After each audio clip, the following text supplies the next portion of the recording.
Yo boys, what's going on? This is Yoki Man here. Welcome back to another episode of the Sevilla Save here on Football Manager 2021, and we're back with some Europa League action here. We're going to take on Montpellier today. We have played the first game in the Europa League. We've played for a couple of months. There's been no more transfers though. There was no money, was there, really, that I wanted to spend. There was no one I could see. We've absolutely struggled to get anyone out, anyone off the books. No one wants our players. I don't know why. We did perform dreadfully last season, so that could be it. But nobody wanted any of our players, so it made it a little bit difficult for me because the squad's already bigger than I would have wanted it to be.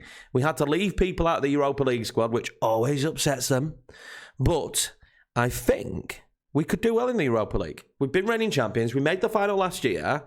I'd love to go on this season and try and win it again. Of course, to keep the board happy, we're going to have a good league season. And since the dreadful first day defeat to Real Sociedad, a game that I thought was quite good, Sociedad was just really clinical. I did feel like we played pretty well. We do find ourselves in second on the same amount of points as Sociedad. Obviously, they're ahead of us on head-to-head. But yeah, man, we've absolutely crushed it. We've killed it. I took what we had on the opening day, which I quite liked. I've tweaked it very minimally, and it seems to be doing the job at the moment. You can see there that we're on a point. Everybody's on a point in the Europa League. Got handed a ridiculously, in my opinion, for the Europa League, a difficult group. AZ, Montpellier and Hoffenheim, decent sides. And yeah, it's been going well. I mean, if we look at the form, since the Sociedad game, we haven't lost. Beat Getafe 3-1. Santos Borg getting his first goal for the club. We drew with Valencia, which was a little bit of a damp squid. It just not much happened. It was a little bit dull. We beat Real Betis 2-0. En-Nesyri, he's caught fire. He has caught fire. We drew against Hoffenheim, but in the draw against Hoffenheim, it certainly should have been our game. We absolutely dominated. They just had, I don't know, 2.61 XG. We really should have scored more. I wasn't upset that we conceded because they're a good side. They've got some good players. Brum Larsen with a goal. I was more disappointed that we didn't go on and score more because we had a very dominating performance with 31 shots and 17 on target. To only come away with one goal from that, I don't know, it seems a little bit silly. We've just recently beaten Atletico Madrid. Yeah. 3-0. Ronnie Lopez, Nesyri, Carlos. Espanyol, 3-0. Lopez, Nesyri, Carlos. There's a theme coming here. And then we just beaten Osasuna as well, 5-1. Nesyri, Gomez, Idrissi. We rotated a little bit with the idea that we're going to play against Montpellier in this episode. So what I'm going to do now is I'm going to go and pick the team to take on Montpellier. I don't believe there's much else to talk about, to go through, really. Nesyri doing it again. What a wonderful player he is. I didn't know, did I? Because when we first started the save, I was like, I don't know who's going to be our striker. I was contemplating Munayer being our main striker. He's not touched that front row, really, for us. And we've got Santos Borg as well in backup. I know he's only got one goal. He's barely played because Nesyri's just been an absolute beast. But with Santos Borg being valued at about 25.5 million, we're going to make a profit off him, aren't we, regardless, in the end. But if anything happens to Nesyri, I do feel pretty comfortable bringing in Santos Borg. It's because he's a very good player. I like him. I like him all round. And then you chuck in the mix that we got Ronnie Lopez back, who's been very good for us this season. I'm so glad that we got him back. Gutted that we didn't have him last season. You also adding someone like Idrissi, because Ocampos has been a superstar, but when you've got Idrissi as backup, he absolutely suits that inside forward role on the left, in my opinion. He's been fantastic when he's come in, getting himself his first goal for the club. So it just seems a little bit crazy that Sevilla had these, for me, two of the better wingers, although I put Ocampos as potentially our best winger, not at the club and out on loan. But now we've got them back, the team seems to be clicking a little bit more. And this is the tactic that we've been rocking and rolling. As you can see, it's very simple. We just try and get out there and get at teams and try and put in solid performances. And so far, so good. Gomez did miss a penalty against Osasuna, which was frustrating. And he missed it very early doors. So instantly, as soon as he missed it, I was like, we're probably going to lose this game. But we didn't. We went on and absolutely smashed them. So that fills me with a lot of confidence. But yeah, I mean, it's really simple. It's very basic. Amadou's come in. We rotate between Amadou, who's 28, and the main man, the main man. Where is he? Fernando. But the problem is with Fernando is he is getting on a bit, and he just is. He's 34. So replacing Fernando down the line in the future will probably be something that we have to do, because I'm getting a lot of joy this year with ball-winning midfielder. It's a role that I didn't really use too much last year, but we're getting a lot of joy in any formation I use to have one midfielder that's high work rate, good tackler, going to put in 1,000,000% effort. I just feel like that seems to work very well this year. So we do need another replacement, because we need two players that can play this role. We've got Amadou at the moment and Fernando, but Fernando is getting on a little bit. Now let's pick the team to take on Montpellier. We need to win this one, basically. We definitely need to win it, because I don't want the Europa League to be tight. I kind of want us to breeze through it so I don't have to worry and I can rotate a little bit in it. Not much change, really. Janalu's going to have to stay in. Although fitness issues with Janalu, I would have preferred to have played Navas, but he's still injured. Ronnie Lopez pretty much comes back in, and so does Munier. That's practically the only change. I'm trying to play the same team as much as possible this season at the start of the year to get them familiar and get used to playing in this system as it is. I feel like familiarity, I've mentioned it several times, is really important. So I'm just trying to drill that into the boys. I was tempted to rest Naziri, but we'll bring him off at half-time if we're winning, and comfortably winning. And we'll make the change then and bring on Santos Ball, because I do want to give Santos Ball game time. I don't want him getting upset and being like, oh, I want to leave, because I don't want him to leave. I actually quite like him, as I've said like 5 times now. I like him. So let's go into it. We'll do key highlights.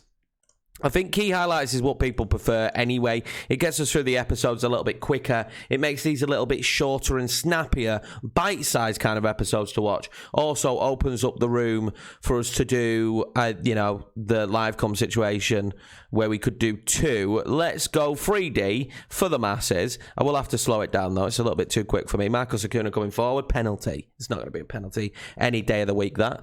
But Montpellier, this is one of the teams we need to beat everyone in the group, basically.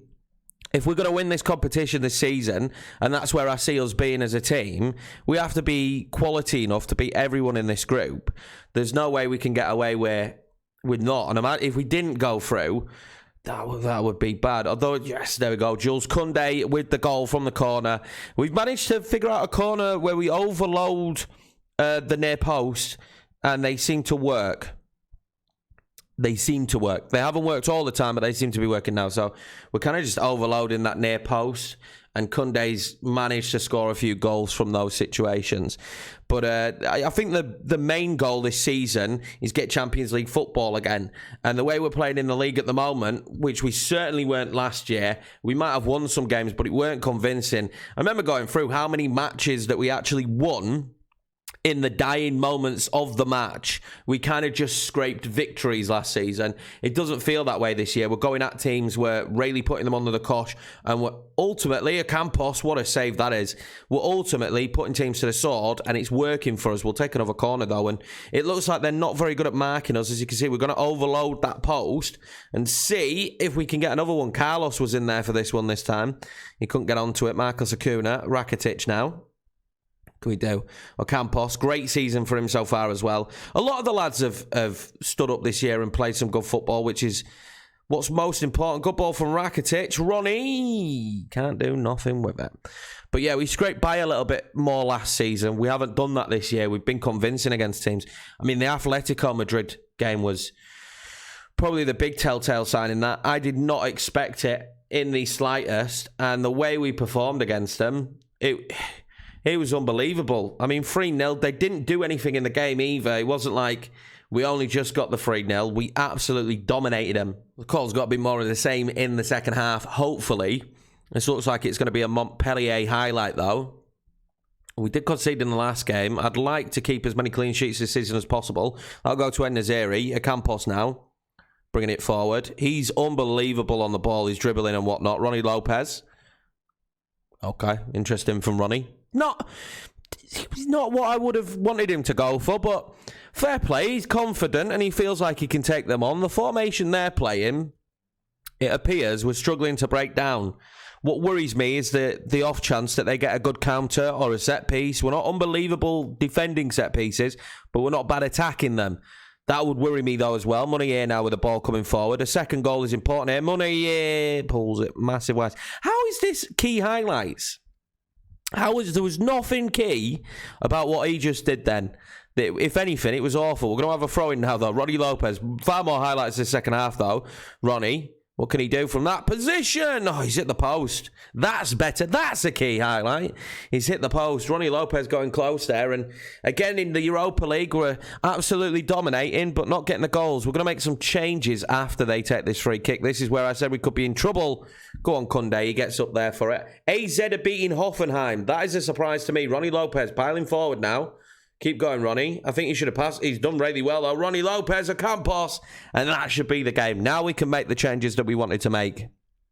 Happily, 2-0 up. This is where we'll make the changes. We'll bring off Ronnie Lopez because he hasn't... Actually, yeah, we'll bring off Ronnie. He hasn't been great. We'll bring off En-Nesyri for Santos Bor, and we'll bring on Gannigan as well. It's 3 changes. I don't often make 3 in a row, but let's do it. 2-0 up now. I feel a little bit more confident. And the thing is we've got a lot of depth on the bench. The players that we're about to bring on the pitch are very good football players, so it's not too much of a worry with the changes that we're making. We've got a quality bench as well. I'm really starting to like the team. I've said it tons and tons and tons in the past, but you have to get past the first season on saves, I believe, to start enjoying the save, and that's where we're hit now. We've started building our team, and I'm much more enjoying it thoroughly. So we handily beat Montpellier there. I would have preferred more goals. Who wouldn't? But happy days. 2-0 victory. Nothing conceded. We didn't really give them a sniff, although if you look at the formation they were playing, I suppose no one expected them to have a sniff. I'm going to tell the boys I'm very pleased. Well, I'm happy with that performance, obviously, and then the situation that now that we find ourselves top of the group, which long may it continue, and AZ and Hoffenheim drew 5-5. What a game of football they had. Stengs scoring for them as well. Calvin Stengs, a player that we looked at extensively in pre-season, but, I mean... when the board are giving us money that they're giving us, we don't stand much of a chance. Now, I'm hoping if we get Champions League football, we continue to have such a good season, as we'll praise Kunde there, the board might splash out and give us some of this money, because overall, if they don't, we're in trouble, because we can't keep having the squad as it is. We need to replace a few players. I am going to now look for a ball-winning midfielder, potentially to bring in January.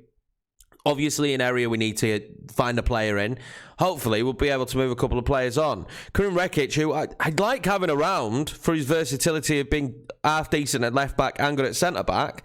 If we can get a transfer deal for him, I see him going. Also, Oliver, just nobody wants him. I don't know why nobody wants him. He's a very good player, and if we didn't have the squad we had, you know... he'd get played more, but he didn't have a good season last year. It made a lasting impression for me. So we're trying to move him on. Kunde is wanted by Man United, and I think we could struggle to keep hold of him. I know we could struggle to keep hold of him. The man he's a world beater, and before we know it, someone will come in and snatch him off us, and it's upsetting, but it's going to be the scenario. Now, replacement-wise, we don't really have it. Carlos, Gannigan, and Gomez are good centre-backs.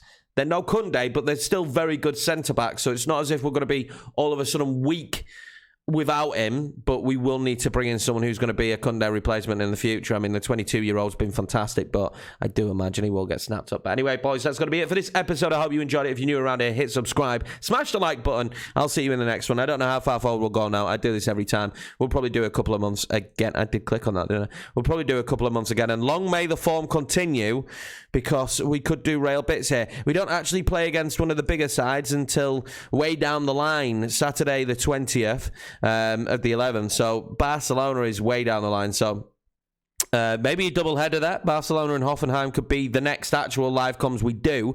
I don't mind the idea of a double header, but yeah, I mean, these games, if we can go on a good run here, maybe we could be in a title chase, because Barcelona haven't got off to the greatest of starts, neither have Real Madrid. Let's just see what happens this season. I don't want to get too ahead of myself, because then I'll look like an idiot when we finish 6th. But if we could keep the form going, we're going to be a Real contender this year.